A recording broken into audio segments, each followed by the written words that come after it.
Hello વિદ્યાર્થી મિત્રો, મારું નામ છે સોના મહેતા. મહેતા ટ્યુશન ક્લાસીસમાં આપનું સ્વાગત છે. આજે આપણે ન્યૂનતમ વર્ગોની રીતમાં એક નવું ટોપિક સમજીશું, જેનું નામ છે નિશ્ચાયકતાના આંકની ગણતરી કરો તેમજ નિયત સંબંધની ધારણા ચકાસો. હવે આની ઉપરાંત એક વાક્ય એવું પણ લખેલું હોય કે નિયત સંબંધ મોડેલની વિશ્વસનીયતા ચકાસો.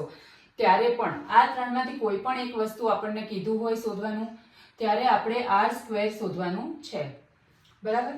હવે આપણને અહીંયા રકમમાં કીધું છે નિશ્ચાયકતાની આંકની ગણતરી કરો તેમજ નિયત સંબંધની ધારણા ચકાસો. પછી રકમમાં આપણને x અને y આપેલા છે. x 12, 8, 16, 20, 5, 14, 10, 85, જેનું ટોટલ થયું 85, જેને કહેવાશે સિગ્મા x. એવી જ રીતે y નું જોઈશું. 22, 15, 25, 30, 12, 24, 20, જેના ટોટલને કહેવાશે સિગ્મા y, જે મળ્યું છે વિદ્યાર્થી મિત્રો આપણને 148. હવે પહેલું આપણે કામ કરીશું x બાર y બાર શોધવાનું. x બાર બરાબર સિગ્મા x છેદમાં n, 85 ભાગ્યા 7 એટલે મળ્યું 12.14. y બાર બરાબર સિગ્મા y ભાગ્યા n બરાબર 148 ભાગ્યા 7, જે મળ્યું 21.14. x બાર y બાર બંને પોઈન્ટમાં મળ્યા છે એટલે આપણે લઈશું xy વાળી રીત, અથવા તો આટલા નાના આંકડા છે એટલે પણ xy વાળી રીત લઈ શકીએ છીએ. xy વાળી રીત માટે આપણે જરૂર છે xy. xy એટલે x અને y ની કિંમતનો ગુણાકાર. 12 ગુણ્યા 22 264, 8 ગુણ્યા 15 120, 16 ગુણ્યા 25 400, 20 ગુણ્યા 30 600, 5 ગુણ્યા 12 60, 14 ગુણ્યા 24 336, 10 ગુણ્યા 20 200, જેના ટોટલને કહેવાશે સિગ્મા xy, જે આપણને મળ્યો 1980. હવે છે x². x² એટલે x ની દરેક કિંમતનો વર્ગ કરવાનો છે. 12 નો 144, 8 નો 64, 16 નો 256, 20 નો 400, 5 નો 25, 14 નો 196, 10 નો 100, જેના ટોટલને કહેવાશે સિગ્મા x², જે આપણને મળ્યો છે 1185. હવે છે y². 22 નો વર્ગ 484, 15 નો 225, 25 625, 30 નો 900, 12 નો 144, 24 નો 576, 20 નો 400, જેના ટોટલને કહેવાશે સિગ્મા y², જે આપણને મળ્યો છે 3354.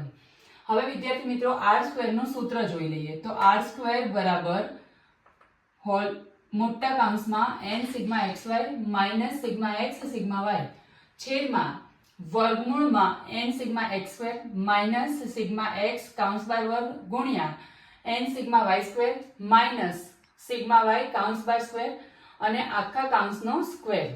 આ સૂત્ર આપણે સહસંબંધના ચેપ્ટરમાં ભણી જ ગયા છે, ખાલી એનો વર્ગ કરવાનો એક જ સ્ટેપ એક્સ્ટ્રા છે.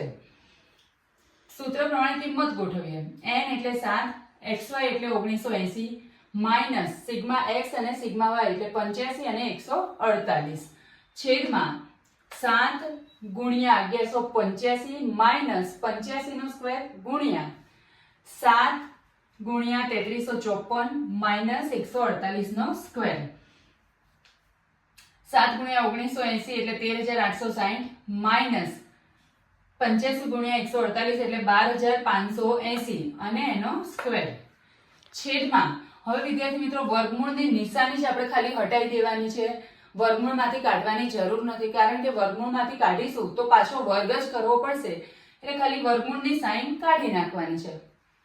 7 ગુણ્યા 1185 એટલે 8295 માઇનસ 85 નો સ્ક્વેર 7225 ગુણ્યા 7 ગુણ્યા 3354 એટલે 23478 માઇનસ 148 નો સ્ક્વેર એટલે 21904.